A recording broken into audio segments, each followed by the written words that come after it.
Dan sebetulnya semua orang tahu kok apa adzan itu ya dengan kalimah-kalimah yang sudah seperti itu riwayatnya dari Rasulullah Shallallahu Alaihi Wasallam. Dan kita masalah jihad juga ngerti lah. Dulu bangsa kita ini dijajah Belanda ya mereka otomatis jihad. Dulu Mbah Hasyim ya bikin resolusi jihad. Semua itu kan muktadul hal sesuai konteks.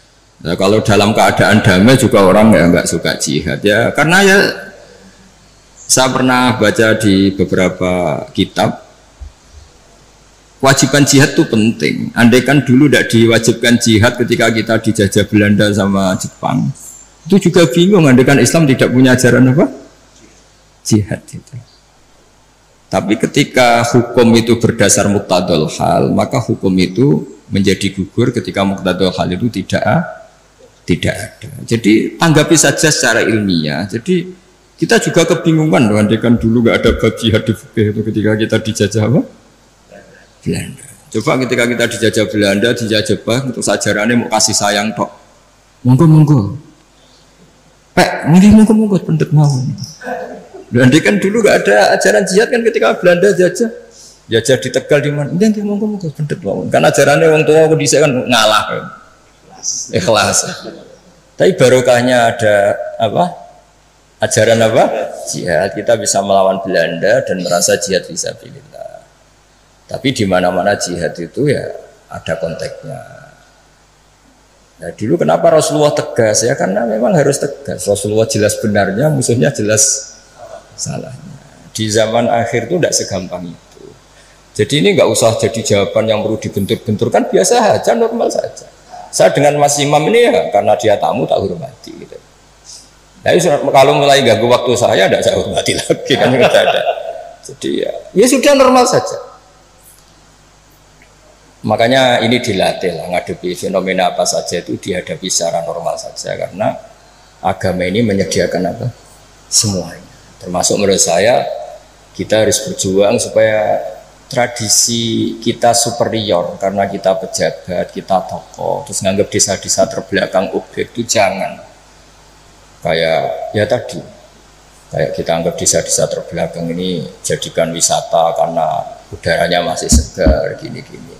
Oke, kalau itu awal dari kita kenal orang-orang desa nggak apa-apa. Tapi kalau awal menjadikan itu objek, wah enak beli tanah di sini murah itu.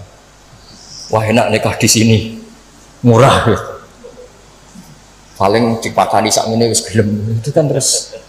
Jadi intinya itu ya seperti itulah. Saya mohon semohon-mohonnya agama ini datang dengan nggak suka naman, nggak suka adu-adu.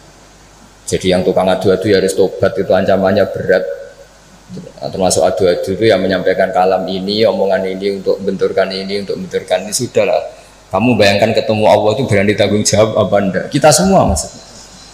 Sehingga jangan pula yang suka Islam rahmatan alamin terus nggak ngomong dabji aja, jangan juga. Dulu kita tidak bisa bayangkan ketika ada Belanda, ada Jepang, andekan orang Islam nggak disangoni kewajiban apa?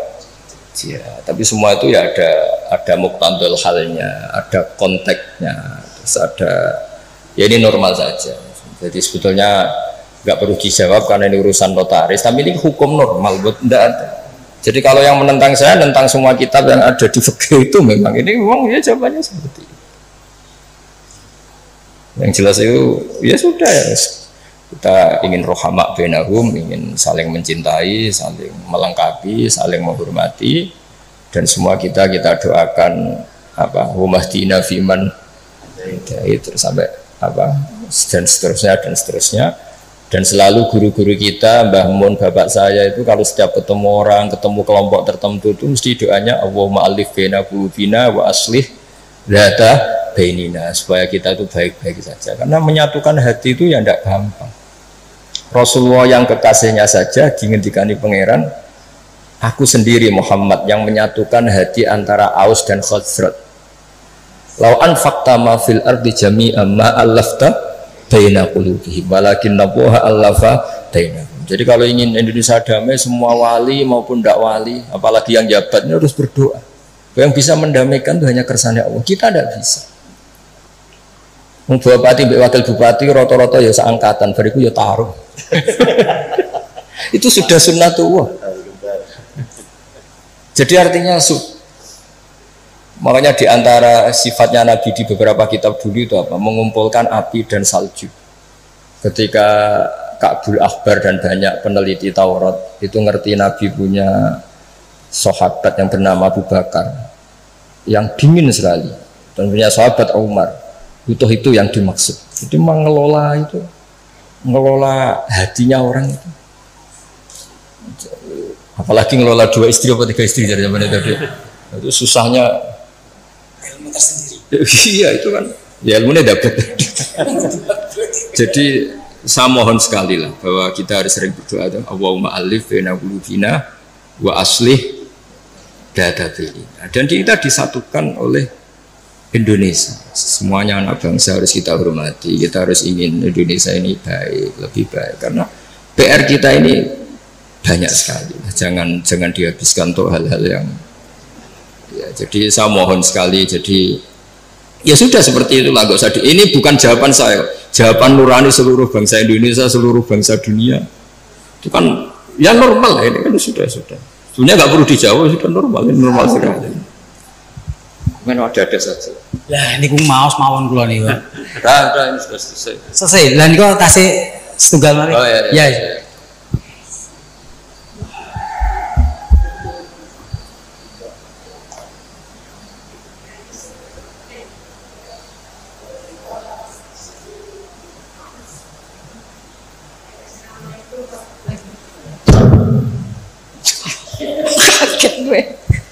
Baik, terima kasih. Assalamualaikum warahmatullahi wabarakatuh. Sebelumnya kenalkan, terlebih dahulu saya Esti Apung.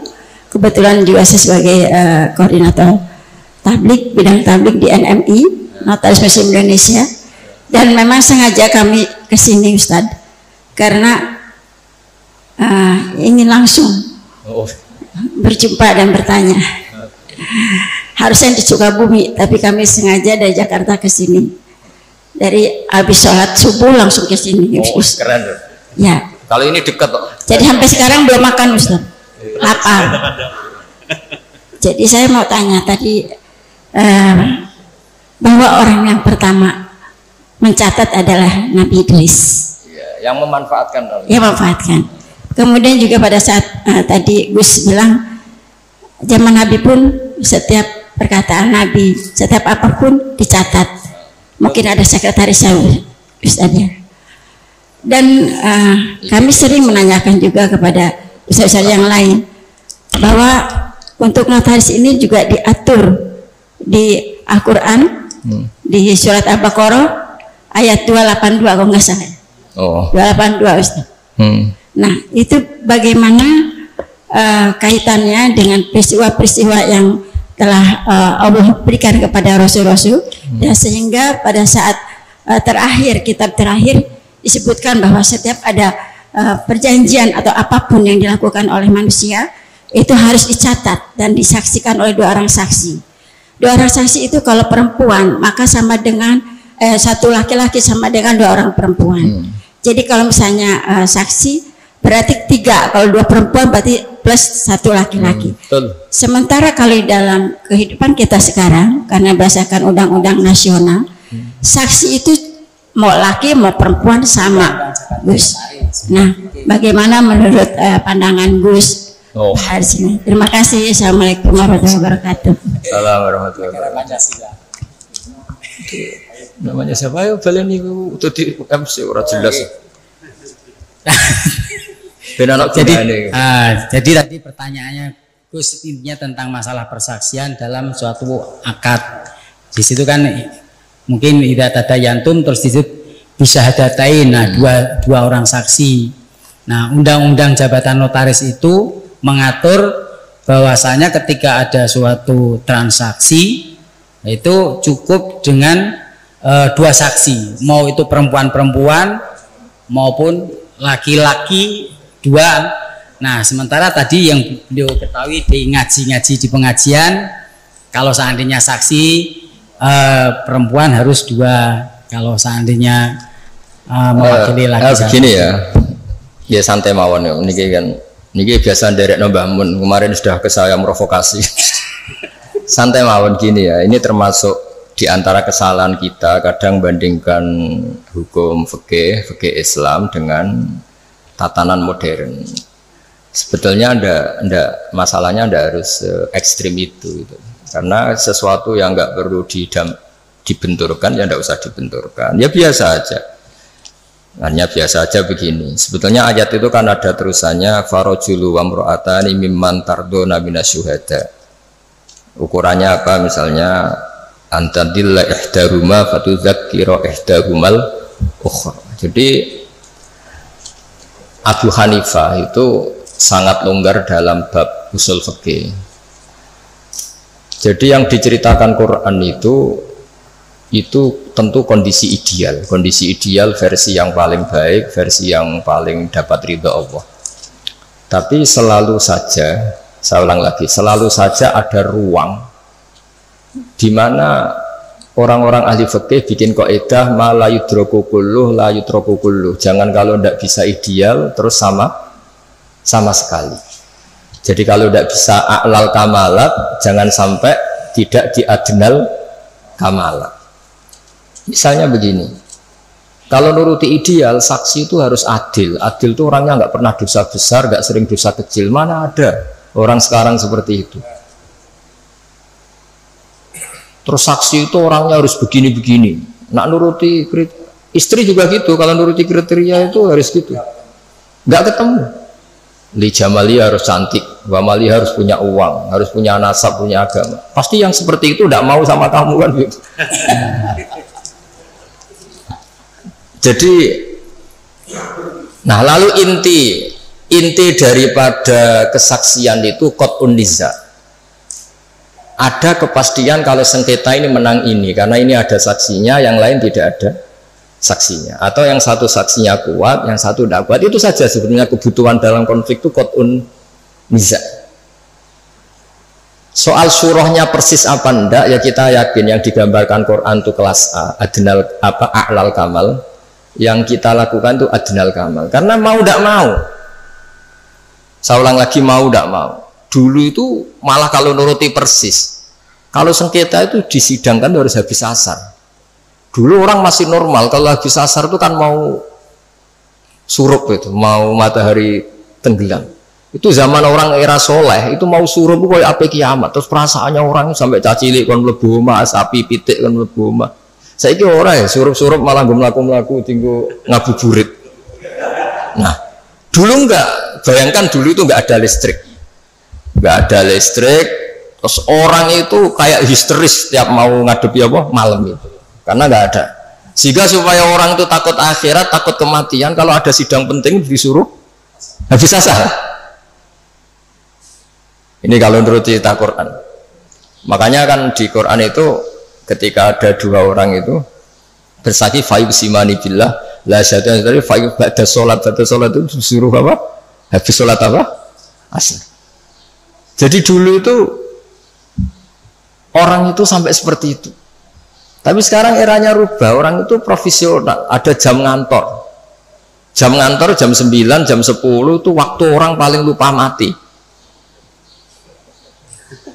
Kan dulu ijazatu bainikum da khadar ahadakum muntau taraka khairan alwasatu dan akrumna terus sak terus itu jadi dicari waktu paling orang itu gampang ingat akhirat, kemudian dia ada bohong mergo surup-surup. Makanya kalau orang dulu sudah umur sak Pak Arifin waktune wis asar, maksudnya wis meh gitu. Dan dulu itu ngefek betul sampai Nabi ngendikan jangan sholat habis asar, karena habis asar itu setan sedang mengangkangi di sisi ini. Itu makanya dulu terus dipakai kesaksian supaya orang itu takut.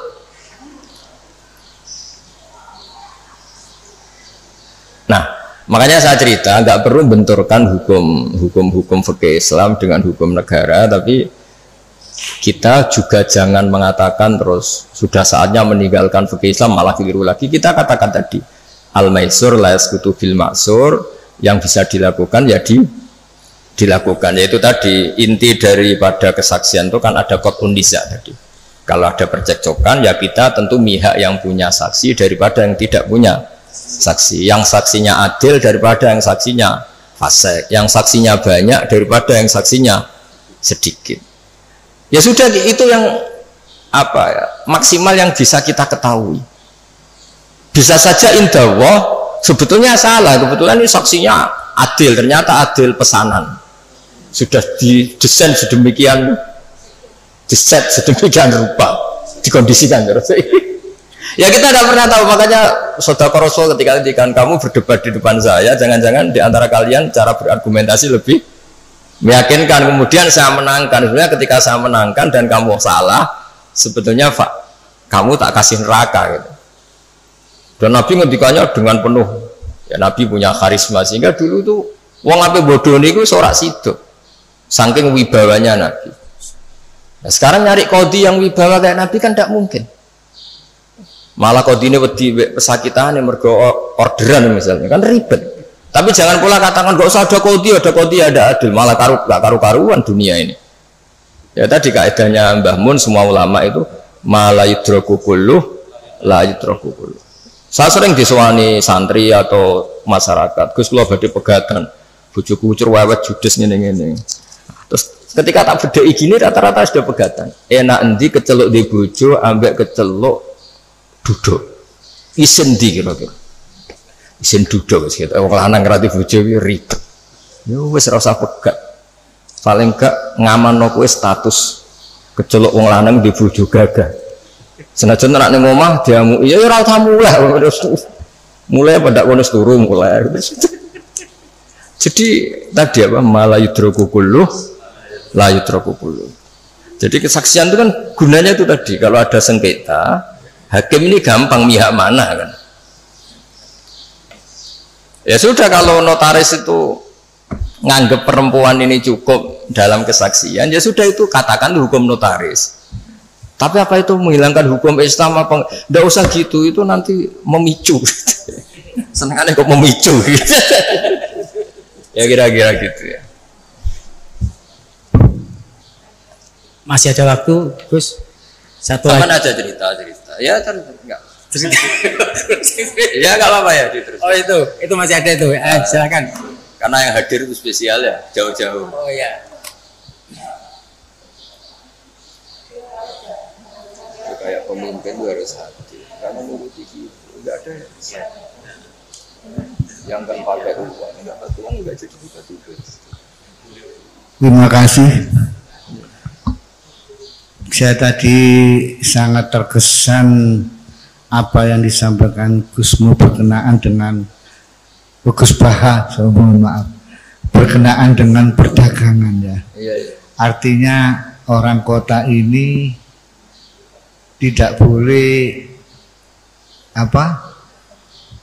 berusaha dengan orang desa kan gitu ya.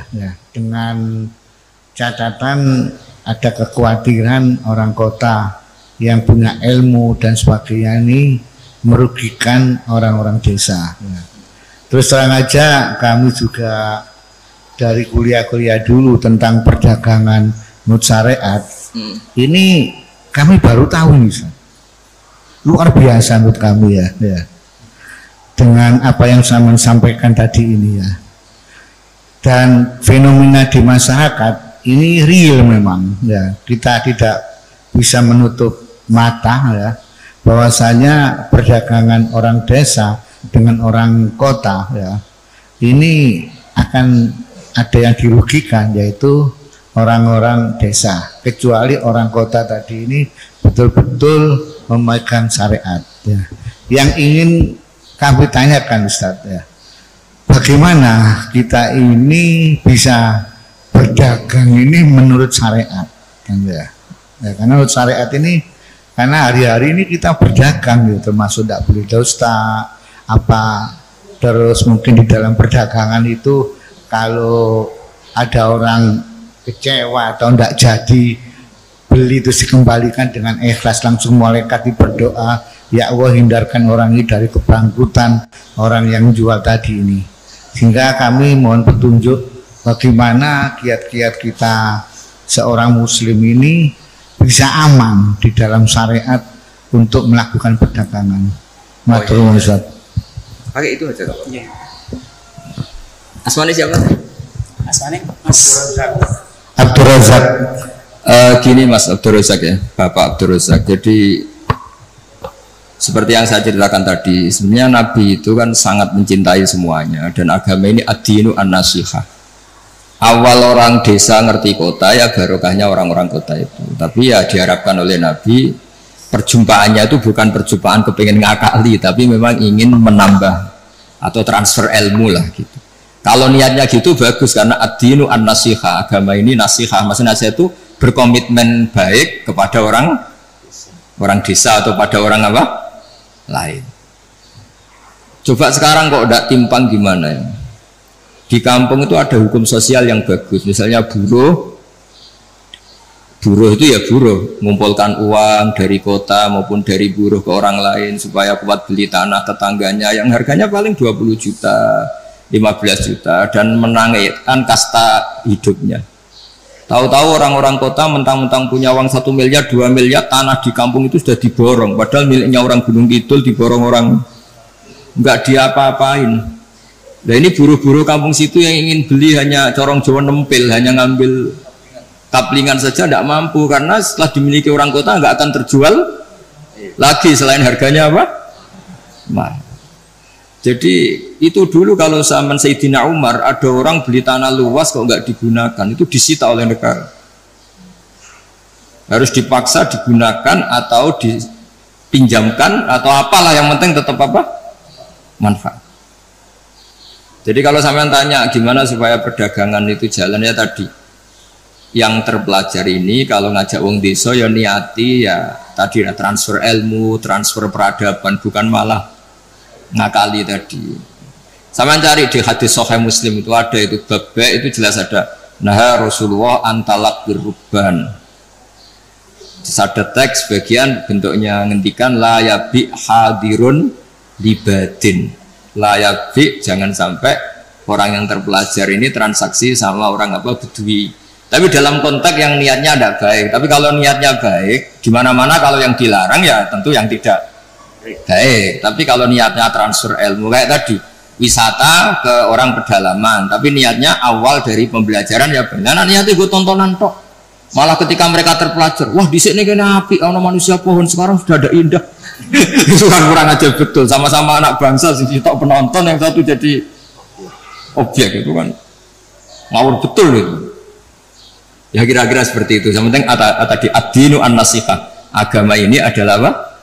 Nasihat itu berkomitmen kalau hubungan dengan orang lain niatnya supaya orang lain itu lebih apa? Baik, tidak menjadi korban. Ya sekira demikian Mas Rusan. Saya satu Pak tambahan. Oh iya. Iya, enggak apa-apa. Terima kasih waktu yang disampaikan kepada saya. Saya melihat judul ini, Ustadz, dengan iman dan amal soleh menuju Indonesia. Sebenarnya judul ini mantap, ya. Bobotnya iman dan amal soleh. Sehingga kalau kita lihat di dalam ajaran agama kita, ya, judul iman dan soleh itu dikategorikan oleh Allah sebagai sebaik-baik makhluk, ya. Dan mereka dalam hidup dan kehidupannya nanti tidak akan rugi, ya. Lantas gimana Pak? Sekarang banyak kaitannya dengan kita selaku notaris ini dan dikaitkan dengan masyarakat luas. Kondisi Indonesia banyak yang mengatakan sudah dasarnya iman dan soleh. Semuanya umat Islam melaksanakan dan melakukan berjuang untuk iman dan soleh. Tapi dalam kehidupan sehari-hari masih demikian kondisinya. Ya ini gimana ya Pak? Penjelasan dan supaya ini tepat sasaran ini. Begini ya, jadi perasaan saya juga perasaan semua orang seluruh dunia mungkin. Jika orang itu digerakkan oleh roja itu harapan kepada Allah, maka kita ini akan baik-baik saja.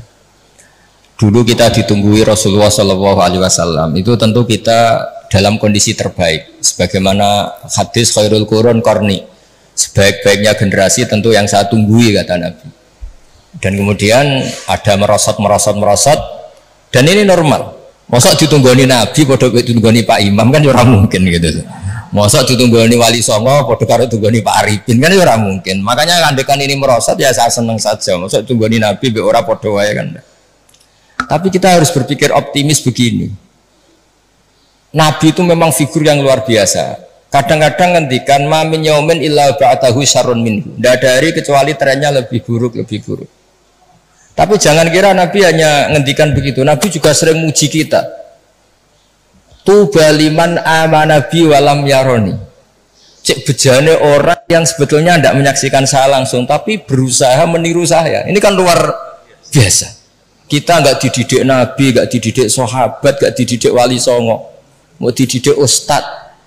Kadang dididik modin, wis gelem sholat, yo madhep ngulon, yo patang rakaat nak duhur, itu sudah luar biasa. Jadi bahkan sebagian riwayat itu Nabi ngendikan sab amarot ketika ngendikan tuba liman amanabi walam yaroni. Hebat betul orang yang iman kepada saya, sebetulnya dia tidak melihat saya. Bahkan Nabi pernah cerita, ini supaya sampean optimis. Asmanya siapa? Pak siapa? Mukhtar ya? Ya Pak Mukhtar. Nabi itu pernah cerita begini Pak Arifin, siapa orang terbaik dari kalian yang paling iman? Terus kata sahabat, ya kita. Cara Jawa gini, bangkune kowe ora apik, wong roh aku tak didik aku. Ya roh ajarlah kamu baik, tak didik saya langsung. Ya malaikat yang di aras, kata Allah, wahai malaikatku, wajar dong kamu iman sama saya, wong kamu penjaga aras. Tahu surga, tahu neraka. Akhirnya yang dipuji oleh Allah, oleh Rasulullah siapa?